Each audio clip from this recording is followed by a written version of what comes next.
Welcome back, all you fragrance fanatics and beauty babes. I hope that you guys are having a wonderful day today.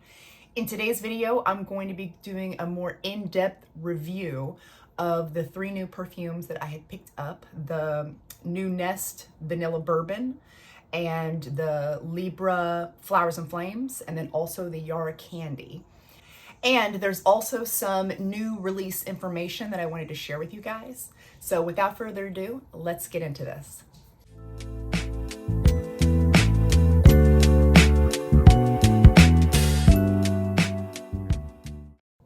We're going to start off by talking about Sabrina Carpenter's new release, which is going to be called Sweet Tooth Cherry Baby.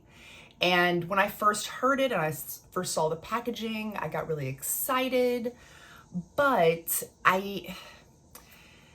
here's the notes here.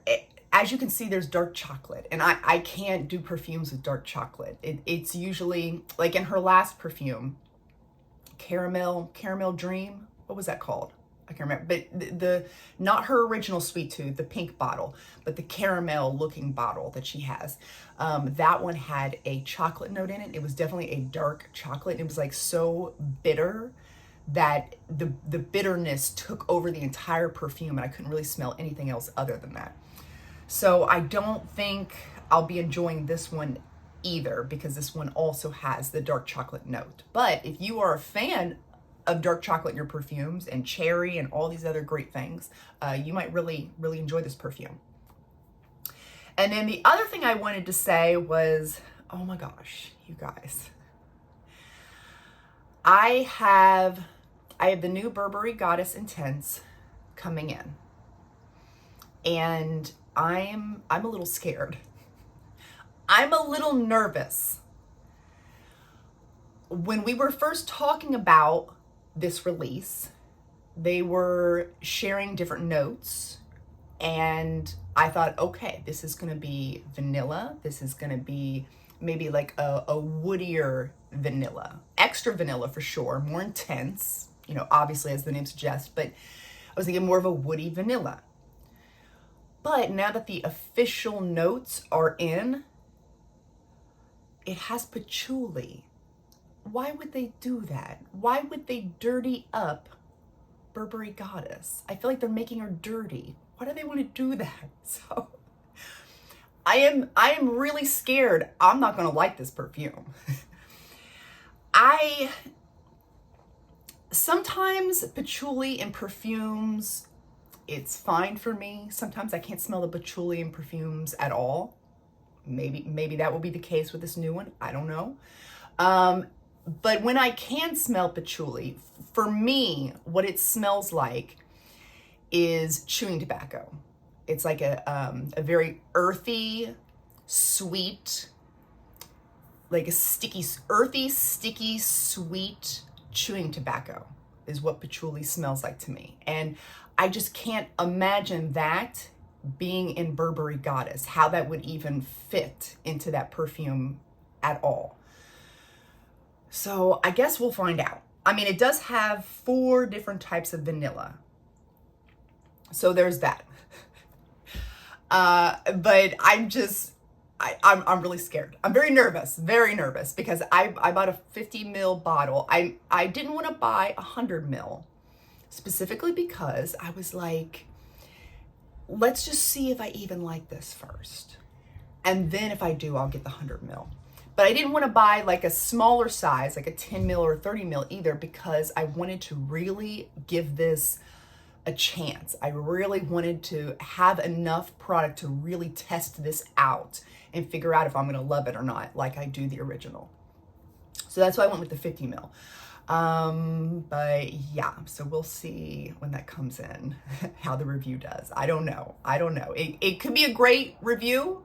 Maybe it's a negative review. I hate negativity. I don't want to do a negative review, but I got to tell the truth. So whatever, if it's good, I'll tell you. If it's bad, I'll tell you. Either way.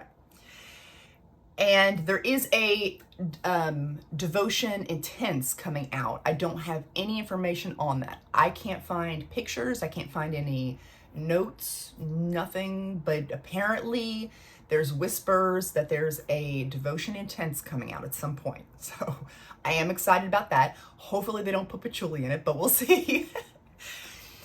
So speaking of Dolce & Gabbana, they also, I thought that this was really interesting, so I wanted to share it. They have come out with a perfume called Fifi, and it is a pet perfume. It's a perfume for your dog. Like, and it's $90. Well, no, $99. So it's basically $100 for your four-legged friend to have a perfume of their own.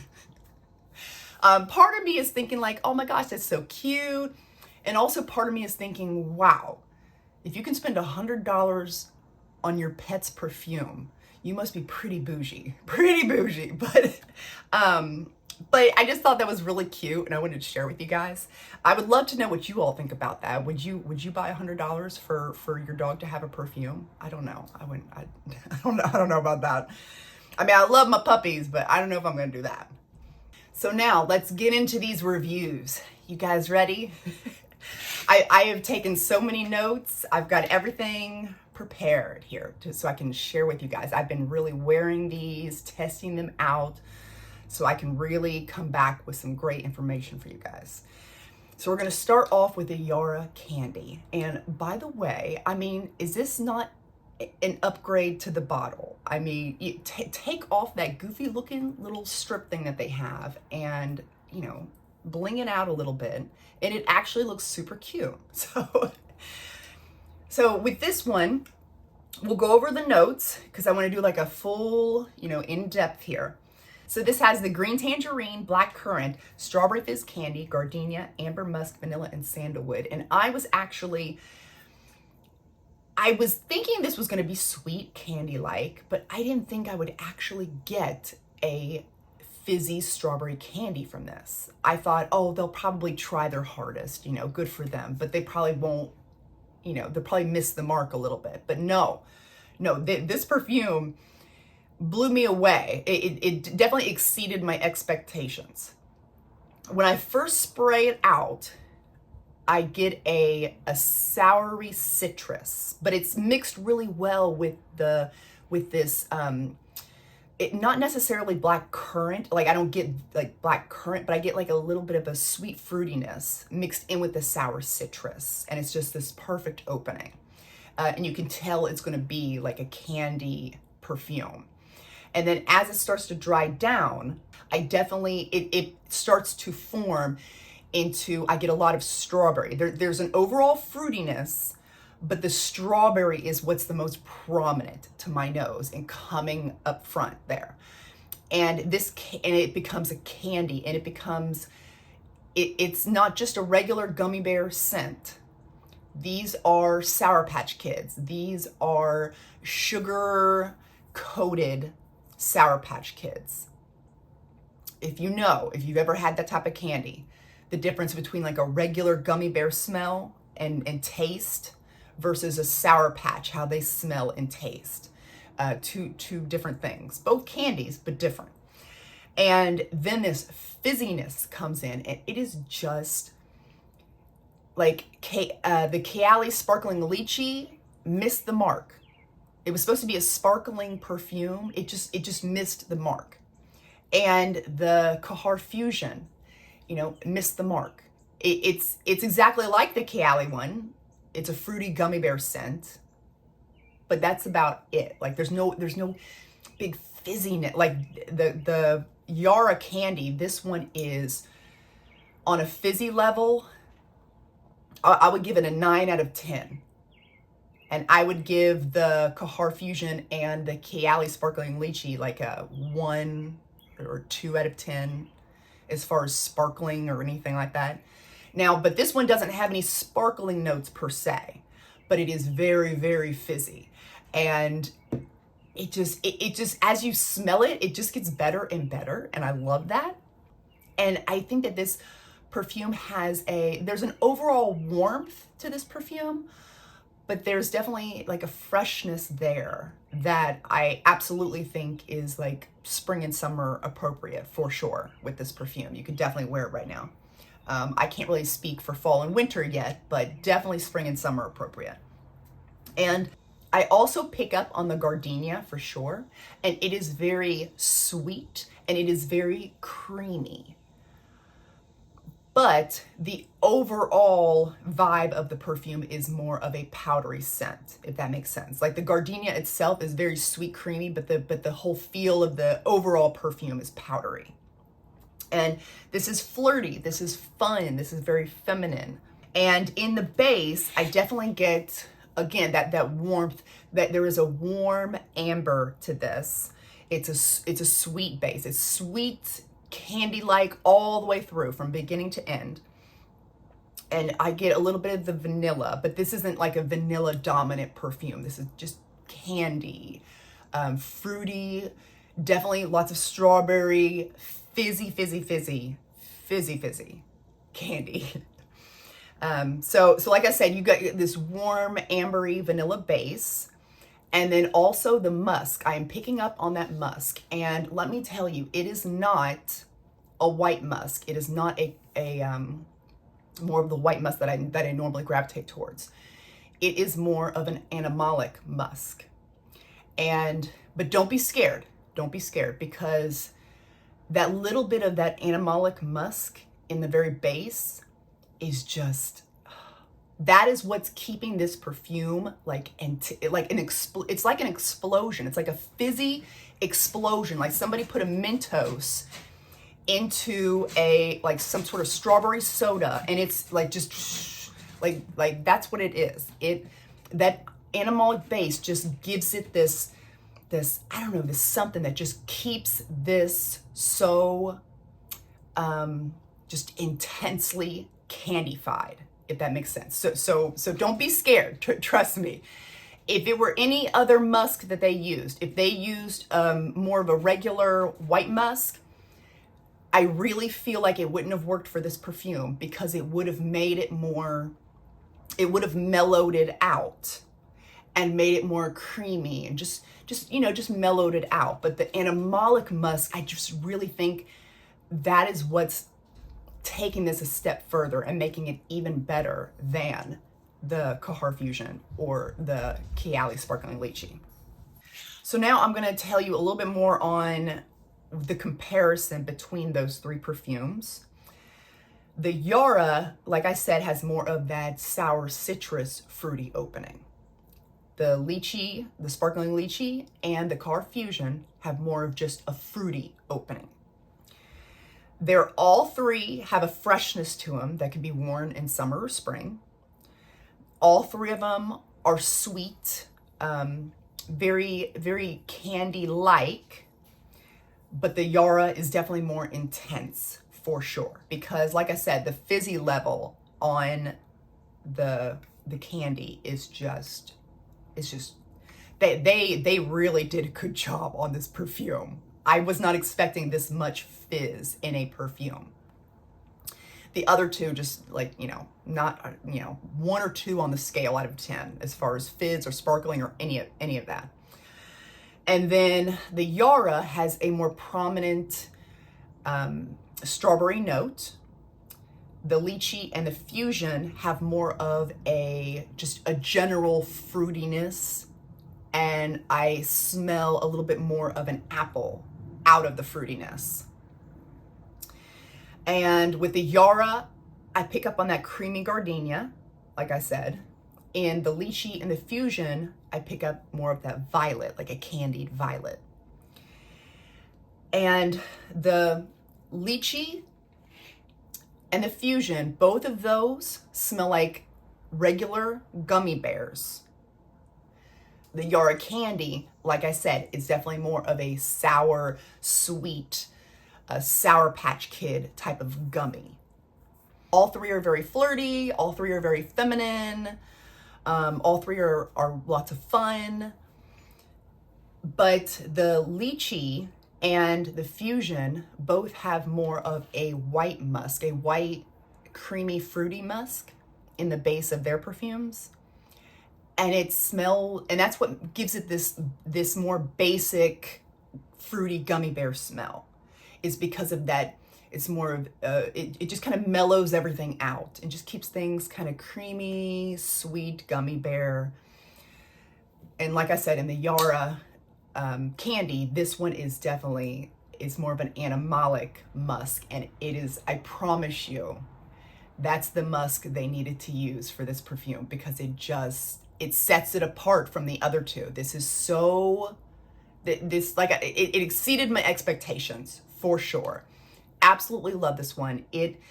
I feel like it lasts about the same amount of time as the other two, which is about, about 6 hours I get out of it. Projection is moderate for all three of them. So that's not different.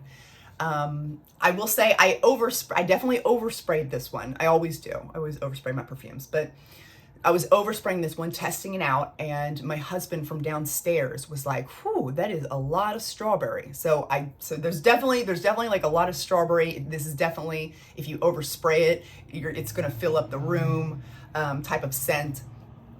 But I'm just, overall, this is a 10 out of 10. I'm very happy with this. And if you're worried about the price, I wouldn't be. If you can wait, this will go down. This will go down in price. They always do. All the Middle Eastern perfumes, when they're first released and they're really hyped, they jack up those prices big time. Give it about 6 months, this would be down to like $30. So if you can wait that long. Now, me personally, I do think it's worth $50. This is an amazing perfume, but if you don't and you want to wait, that's fine. Wait about 6 months, I'm sure it will go down. So don't worry about that. And I also wanted to point out really quickly that the Yara Candy does have a similarity in the opening to Devotion, because Devotion also has that, I've always said it, in the opening, it has this this Sour Patch gummy bear vibe to it, and that's exactly what this one has. Now it's just the openings, these aren't dupes or anything. Like after the opening, they totally go separate directions, but just the opening part, they are very similar to me. So the next one we're going to talk about is the Libra Flowers and Flames. Now, this one has the lavender, bergamot, lily, lavender again, orange blossom, coconut, palm tree, and vanilla. This one is extremely similar to the original Libra.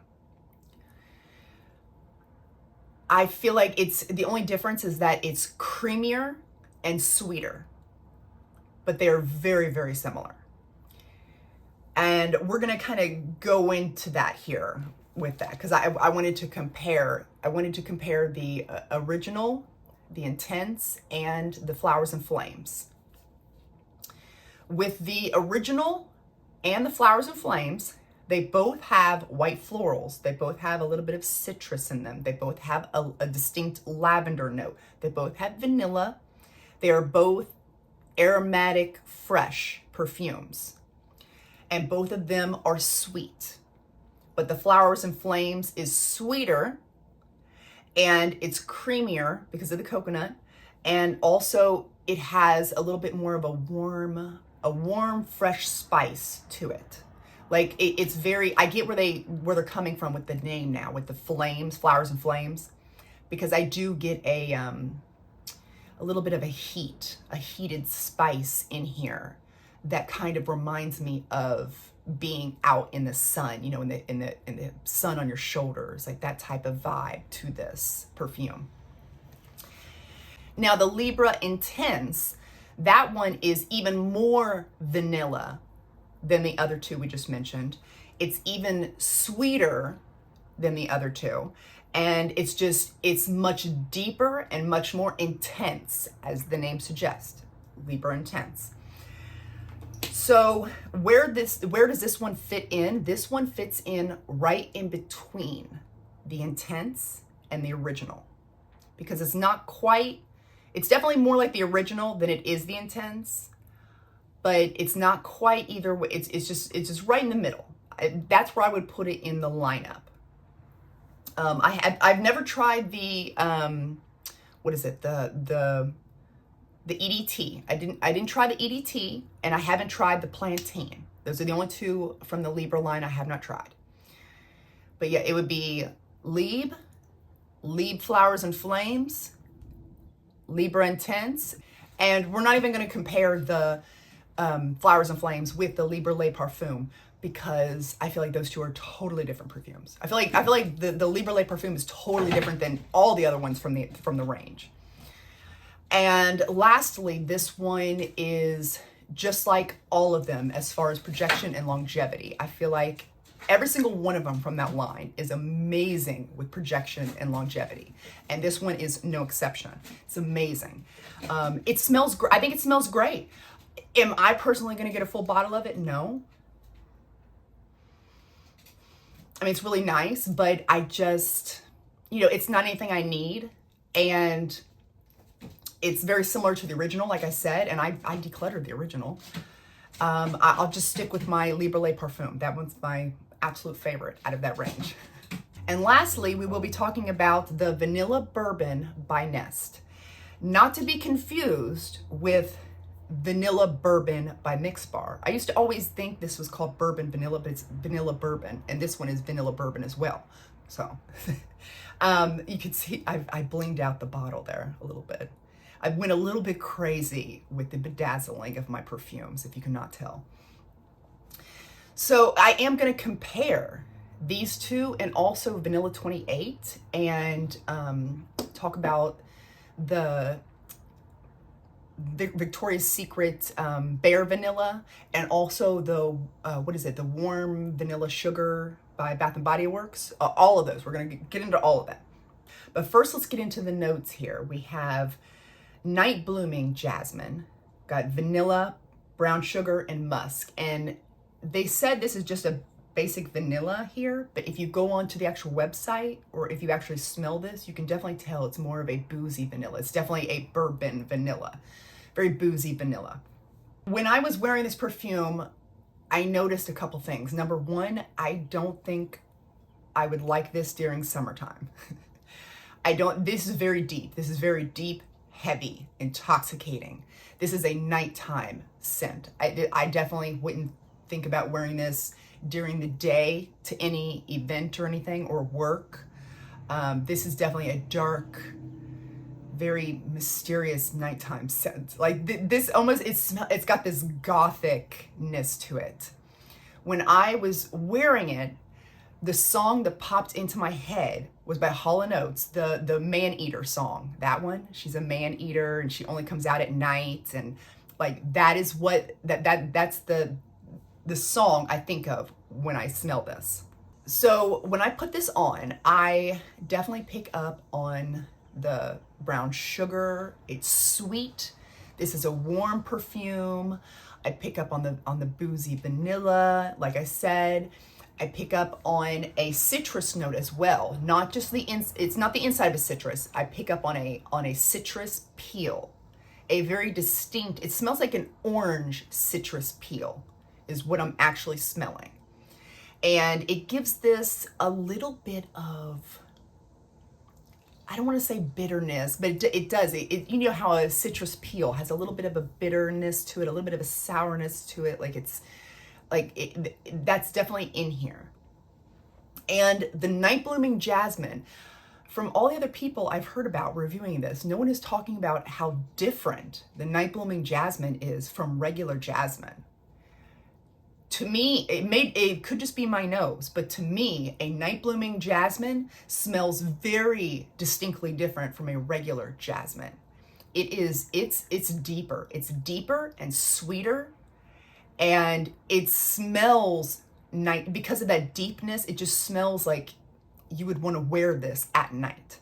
This is very intoxicating. This is very like this is a grown woman. This is not I don't picture anyone. I mean, we can wear our perfumes at any age, anywhere, anytime. I get that. But what I picture in my head, I just don't picture a young, person wearing this. This is a mature, grown woman, and she is confident, and she's a little scary. And she's like sitting in this, like, I don't picture a club, being out in a nightclub. That's too young. I picture more of like she's at a lounge bar. She's at a really expensive lounge bar, and she's dressed in black, and she's sitting in the corner of the room, and lights are really dim. So you can't like pick up on her face. She's kind of in the shadows because she's very mysterious, a little gothic. This is so different than my other vanilla perfumes, in my opinion. And if you were going to compare Kayali's Vanilla 28 and Vanilla Bourbon by Mix Bar, both of those, and why I'm bringing up I'm bringing up this one specifically to compare because the names are the same. So I thought that would be a good thing to compare to. But I'm also bringing up the Kayali Vanilla 28 because it's such a basic, staple vanilla in everyone's collection, and it has that brown sugar. This has the brown sugar, so that's why I wanted to compare those. And from what I can tell, those two, the Mix Bar Vanilla Bourbon and the Kayali 28, both of those are more of a rich, warm, bakery sweet vanilla. They're more happy-go-lucky. They are more, anyone could wear them, young or old, whatever. They're just a basic bakery, sweet, warm, delicious vanilla. This one is much deeper. It's much darker. It is definitely nighttime, mysterious, intoxicating, sophisticated. This has a sexiness to it, a really mature sexiness. And also the Bath and Body Works body spray that I was talking about, and the Victoria's Secret Bare Vanilla. Both of those, I think, are more generic, warm, sugary, sweet vanilla scents. Like they're just totally different than this. I don't know if it's the Night Blooming Jasmine. Well, I think it is. I think it's the Night Blooming Jasmine that's doing it to this perfume, but this is just very gothic and dark and heavy. And I just don't think, I think that I will love this more in fall and winter time, and definitely more in the evening of fall and winter. The Vanilla Bourbon by Nest definitely is powerful. I didn't have any trouble with longevity, or projection was really good as well. Definitely not like some of the more intimate vanillas, like the Vanilla Skin by Fleur. This one is definitely, she's being heard, and she is a grown, mature woman.